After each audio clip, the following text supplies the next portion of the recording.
की मांग है। बीते कुछ सालों में मांग बढ़ने के कारण खेतों में एग्रीकल्चर से जुड़े कई सेक्टर्स में केमिकल्स का इस्तेमाल तेजी से बढ़ा है।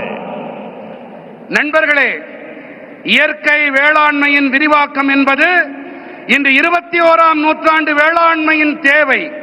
கடந்த சில ஆண்டுகளிலே தேவையின் அதிகரிப்பு காரணத்தாலே வயல்களிலே விவசாயத்தோடு தொடர்புடைய பல துறைகளிலே ரசாயனங்களின் பயன்பாடு விரைவாக அதிகரித்து வருகின்றது. केमिकल फर्टिलाइजर्स और पेस्टिसाइड्स के ज्यादा इस्तेमाल के कारण सॉइल फर्टिलिटी गिर रही है, सॉइल मॉइस्चर पर असर पड़ रहा है और इन सबके साथ फार्मिंग की कॉस्ट पर हर साल वो बढ़ती ही जा रही है।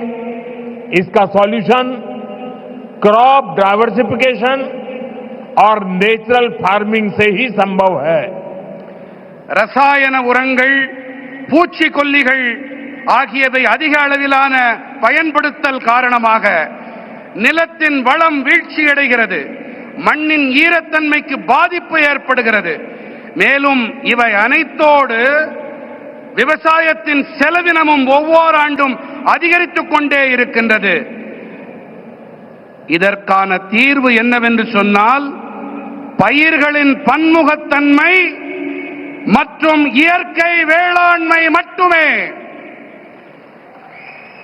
साथियों, हमारी मिट्टी की फर्टिलिटी और क्रॉप में न्यूट्रिशनल रिवाइवल के लिए हमें नेचुरल फार्मिंग के रास्ते पर बढ़ना ही होगा। ये हमारा विजन भी है और हमारी जरूरत भी है। तभी जाकर हम अपनी आने वाली पीढ़ियों के लिए अपनी बायोडायवर्सिटी को संरक्षित रख पाएंगे। நண்பர்களே, நம்முடைய மண்ணின் வளத்தை பொருட்டும் பயிர்களின் ஊட்டச்சத்தின் மீள் உயிர்ப்பின் பொருட்டும் நாம் இயற்கை வேளாண்மை பாதையிலே முன்னேறியே ஆக வேண்டும்.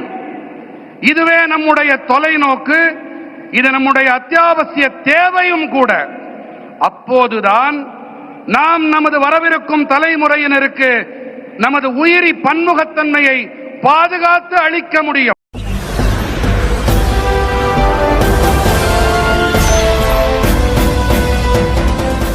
आप देख रहे हैं लाइव न्यूज 99, राष्ट्र सबसे पहले।